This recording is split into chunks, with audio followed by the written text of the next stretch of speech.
তাতে আমার মতামতটা বেশ হজম করতে পারেনি। আমাকে রিপ্লাই দিয়েছে, এমন জঘন্যভাবে রিপ্লাই দিয়েছে যে শুনে আমার মানে শুনে কি দেখে আমার মানে মাথা গরম হয়ে গেছে। তাই আসলাম তার সম্বন্ধেই তোমাদের সামনে কিছু বলতে। চ্যানেলটা হচ্ছে, চ্যানেলের নামটা আমি বলছি না, তবে বললে তোমরা বুঝতে পারবে। রুমকি চুমকি নামে যে কন্ট্রোভার্সিতে যাকে নিয়ে মানে পুরো নেট দুনিয়ায় ঘুরছে, মৌয়ের যা চুমকি যে কলকাতায় থাকে। হ্যালো বন্ধুরা, good morning, welcome back to my channel. শুরু করছি আমি আজকের ভিডিওটা। সকালবেলা চলে আসলাম এই যে টিফিন নিয়ে। এখানে চা নিয়েছি, মুড়ি নিয়েছি, আর সাথে যে ম্যাগি করে এনে দিল মা। এই যে ম্যাগি খাবো, তো এই যে ভাইজিকেও ম্যাগি দিয়ে দিয়েছি, আর ছেলের জন্য রয়েছে ম্যাগি, ও খাবে। তো চলো খেয়ে নিই, ভিডিওটা শুরু করলাম, সারাদিন দেখতে থাকো। আর আজকে আমাদের নতুন ক্যামেরা দিয়ে ভিডিও শ্যুট হবে। এখন তো আইফোনের ভিডিও হচ্ছে, এরপরে ভিডিওগুলো সব ক্যামেরা দিয়ে হবে। তো চলো ভিডিওটা দেখতে থাকো, আর তোমরা কমেন্ট করে জানাবে যে আইফোনের কোয়ালিটি বেশি ভালো হয়েছে নাকি ক্যামেরার কোয়ালিটিগুলো বেশি ভালো হয়েছে। তো চলো দেখতে থাকো ভিডিওটা।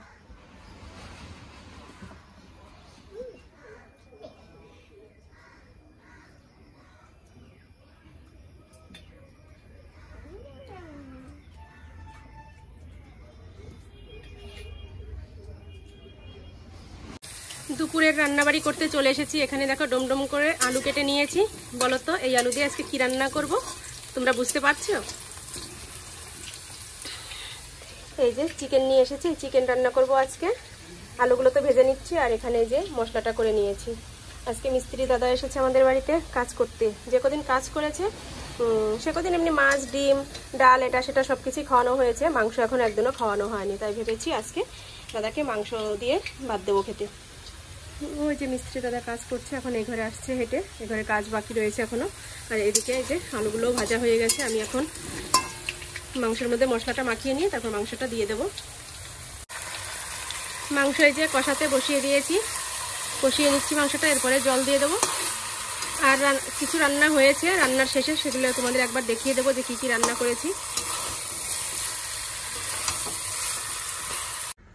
রান্না এইমাত্র কমপ্লিট হলো, চলো তোমাদের দেখিয়ে দিই কি কি রান্না করেছি। আর দেখো পুরো ঘেমে গিয়েছি, এখন একটু বাসনপত্র সব কিছু মাজবো। তার আগে তোমাদের রান্নাটা দেখিয়ে দিয়ে তারপর আমি কলপারে যাব। এই যে এখানে করে নিয়েছি বেগুন ভাজা, চাকচাক করে বেগুন ভাজা করেছি। আর এখানে লাউ ভাজা করেছি, রসুন কালো জিরে দিয়ে লাউ ভাজা। এখানে রয়েছে শসা আর টমেটোর স্যালাড। আর এখানে রয়েছে চিকেনের ঝোল। এই হচ্ছে আজকে রান্নাবাড়ি। আর এখানে তো ভাত রয়েছে। তো চলো, সব রান্না হয়ে গেছে, এখন বাসনপত্রগুলো ধুয়ে তারপরে মিস্ত্রি দাদাকে খেতে দেবো।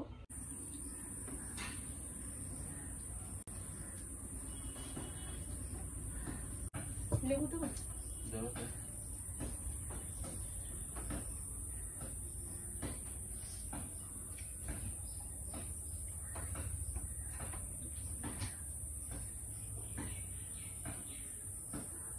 সব কাজকর্ম কমপ্লিট করে স্নান করে চলে আসলাম। এখন কিছু জামা কাপড় ভিজানো ছিল, কালকে ভিজিয়ে রেখেছিলাম, সেগুলো আর ধুতে পারিনি, কলকাতা গিয়েছিলাম যেহেতু। আজকে এখন এগুলো ধুয়ে দিয়ে স্নান করে তারপরে আসলাম। আর এখন খেতে বসে পড়েছি, দুপুর 1:30 বাজে, খিদে পেয়ে গেছে। তো চলো কি কি নিয়েছি তোমাদের দেখিয়ে দিই। আর তোমরা তো দেখেছোই কি কি রান্না করেছি, সেগুলোই নিয়েছি, তবু একবার দেখিয়ে দিই। এই যে যা যা রান্না হয়েছিল সব কিছু নিয়েছি, সাথে লেবু অ্যাড হয়েছে। এই যে হচ্ছে মাংসের ঝোল। তাই চলো খাওয়া দাওয়াটা করে নিই। আর ছেলে তো স্কুলে গিয়েছে সকালবেলা সিদ্ধ ভাত খেয়ে, বেগুন ভাজা দিয়ে আলু সিদ্ধ দিয়েছিলাম। আর সাথে কি ছিল, ও ডিম পোস্ট খেয়েছে, এটা দিয়েই ও খেয়ে গেছে। আর আস্তে আস্তে তো এখন অনেকটাই দেরি, এর জন্য আমি খেয়ে নিচ্ছি। ও আসলে তারপর ও খাওয়ার জন্য সব কিছুই রয়েছে যেখানে। তো চলো খেয়ে নিই। দেখো সন্ধ্যা হয়ে গেছে, আর আমি এখনো জামা কাপড় তুলিনি, বাইরেই রয়েছে। সেই দুপুরবেলা ধুয়েছিলাম, তোমাদের বলেছি যে জামা কাপড় কেচেছি, সেইগুলো দেখো এখনো রয়ে গেছে। এগুলো এখন তুলে নিই। একটু মাঠের দিকে গিয়েছিলাম ভাইজিকে নিয়ে, আর এদিকে যে জামা কাপড় নাড়া রয়েছে সেটা ভুলেই গেছি।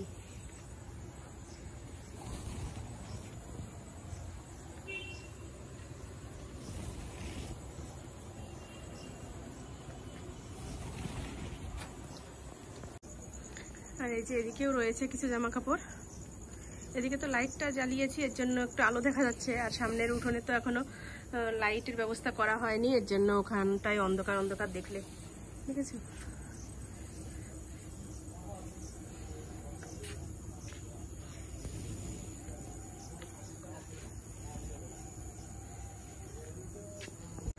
এই যে ঘরে নিয়ে এসে চেয়ারের উপরে রাখলাম, কেননা পুরোপুরি শুকায়নি, এর জন্য এগুলো তো আর ভাঁজ করতেও পারবো না। তো চলো এখন একটু চা খাবো। চলে আসলাম চা করতে। একটু দুধ ছিল ঘরে, এর জন্য দুধ চাই করে খাবো, কেন দুধ চা তো আর আমাদের তেমন খাওয়া হয় না, লিকার চাটাই খাই সবসময়। তো ভাবলাম একটু দুধ চা করি।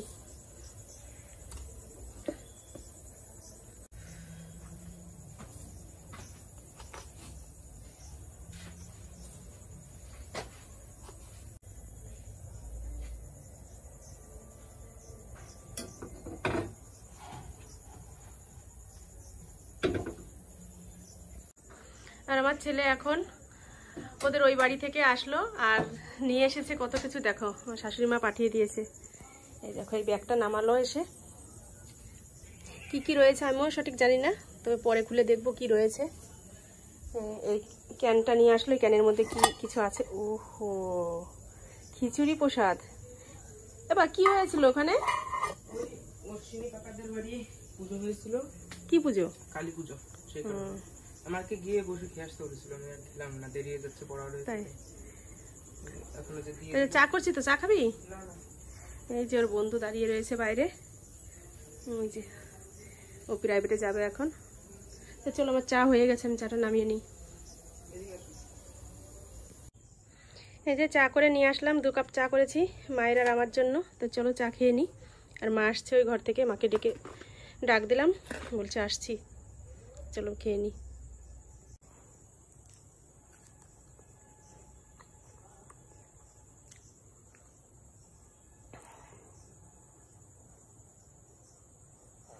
আর তোমাদের সকালবেলা বলেছিলাম যে ক্যামেরা দিয়ে ভিডিও করব, কিন্তু ছেলে পরে বলল যে ক্যামেরার কি একটা কার্ড না কি একটা লাগাতে হবে, সেটা না লাগালে তো ক্যামেরা থেকে ভিডিওটা আমার ফোনে আনতে পারবো না, এর জন্য আর ক্যামেরায় ভিডিও করাও হয়নি।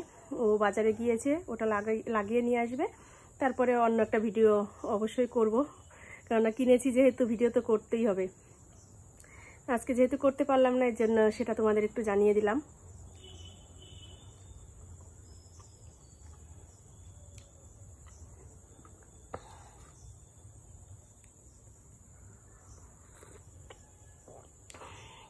আর অনেক দিন পরে আজকে আবার সেলাইয়ের কাজ দিয়েছে, এখন চা খেয়ে সেই কাজগুলো করতেই বসবো। আর এখন তো সন্ধ্যা 7:30 বাজে, রাত 8টা-9টা পর্যন্ত করতে পারবো কাজ।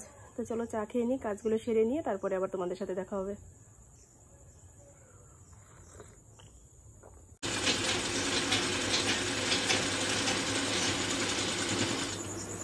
জ্বরের জন্য কিছুদিন তো কাজ করতেও পারিনি আর কাজ আনিও নি, তো আজকে আবার কাজ এসে নিয়ে এসেছি আর সেই কাজগুলো এই যে করছি। এখন ছেলে প্রাইভেট থেকে আসলো, এখন বাজে 9:45 বাজে, কাজ আবার অল্প কিছু আছে, যে এই কয়টা সেলাই করলেই হয়ে যাবে। আর যে আমার শাশুড়ি মা যে প্রসাদ পাঠিয়েছে, খিচুড়ি প্রসাদ, সেটাই এখন ছেলে আমি খাবো। তা চলো এটা সেলাই করে নিই, তারপরে খাবার টেবিলে দেখা হচ্ছে। কাজ হয়ে গেছে, আর এই যে এখন খাওয়া দাওয়া করবো। তার আগে বলে দিয়ে যে এর মধ্যে রয়েছে পুঁই শাক, শাশুড়ি মা পুঁই শাক পাঠিয়েছে আমাদের ওই বাড়িতে, উঠোনের ওপরই হয়েছে। আমি এর আগে একদিন গিয়ে দেখে এসেছি যে অনেক শাক হয়েছে, কিন্তু সেদিন তো টাইম পাইনি বলে এর জন্য আর আনতেও পারিনি, আজকে পাঠিয়ে দিয়েছে আমার ছেলের কাছে। তো চলো, আর এই যে খিচুড়ি প্রসাদটা এখন নামাবো এর মধ্যে থেকে। বাড়ির পাশেই একটা জায়ের বাড়িতে কালী পুজো হয়েছিল, সেখান থেকে এই যে প্রসাদ দিয়েছে, ঘ্যাট দিয়েছে, দেখো সাথে পুঁই শাক ঠাক দিয়ে এর মধ্যে দিয়ে গেছে।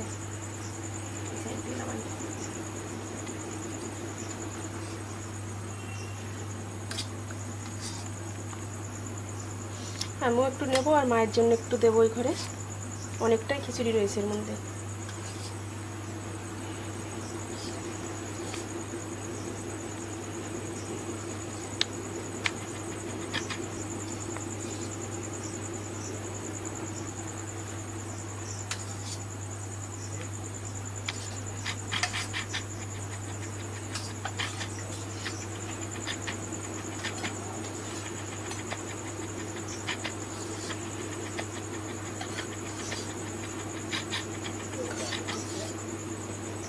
তো চলো এই যে প্রসাদটা খাই এখন।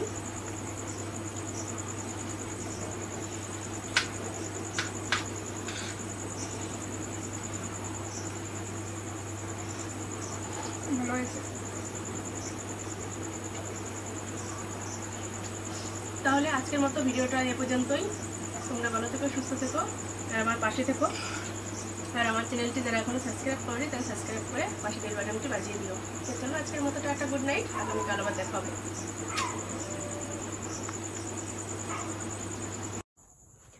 ভিডিও শেষ করে দিয়েছিলাম, আবার আসলাম তোমাদের সামনে একটা কথা বলতে। আজকে একটা চ্যানেল সম্বন্ধে বলবো। একজনের ভিডিও দেখেছি, ভিডিও দেখে কমেন্ট করেছি। কেননা ভিডিও দেখে ভালো মন্দ মতামত তো জানাতেই হবে, কেননা ওরা নিজেরাই বলে যে কমেন্টের মাধ্যমে মতামত জানাও। বেশ সেরকমই মতামত জানিয়েছি, তাতে আমার মতামতটা বেশ হজম করতে পারেনি। আমাকে রিপ্লাই দিয়েছে, এমন জঘন্যভাবে রিপ্লাই দিয়েছে যে শুনে আমার শুনে কি দেখে আমার মাথা গরম হয়ে গেছে। তাই আসলাম তার সম্বন্ধেই তোমাদের সামনে কিছু বলতে। চ্যানেলটা হচ্ছে, চ্যানেলের নামটা আমি বলছি না, তবে বললে তোমরা বুঝতে পারবে। রুমকি চুমকি নামে যে কন্ট্রোভার্সিতে, যাকে নিয়ে পুরো নেট দুনিয়ায় ঘুরছে, মৌয়ের যা চুমকি যে কলকাতায় থাকে, ও আমাকে রিপ্লাই দিয়েছে তুই বলে, সম্বোধন করেছে আমাকে। আমি কিন্তু ওর চেনা কেউই না, ওর কোনো আত্মীয় না, কেউই না, জাস্ট একজন ভিউয়ার্স। আমাকে যেভাবেই বলুক, তুই না বলে অন্যভাবে বলতে পারতো, কেননা আমি তো ওকে তুমি বলেই সম্বোধন করেছি। আমার থেকে বয়সে ছোটই হবে, তবুও তাকে তুমি বলেছি। আর আমাকে বলেছে যে তোর টাকায় রেস্টুরেন্টে গিয়ে খেয়েছি নাকি, তোর যে এত ফাটছে, এটা কেমন কথা? একজন ভিউয়ার্সের সম্বন্ধে এটা কি ভাবনার কথা? আমরা যদি নেট খরচ করে ওর ভিডিও না দেখতাম, তাহলে ওর কি স্যালারিটা আসতো? রেস্টুরেন্টের বিলটা হয়তো ওর স্বামী দিয়েছে, কিন্তু ইনকামটা তো ওর আসে। তাহলে আমাদের টাকায় খায় না এ কথা বলে কি করে? আমি বলবো হ্যাঁ আমার টাকায় খেয়েছে, আমি এই জবাবটাই দিলাম। কি বলবো আর বলো। যাই হোক, এটুকুই বলতে চেয়েছি, আর কিছুই নয়। তো চলো টাটা, বাই বাই। অনেকক্ষণ আগেই ভিডিওটা শেষ করে দিয়েছি, এটুকু বলার জন্যই আবার আসলাম তোমাদের সামনে। চলো কালকে আবার দেখা হবে।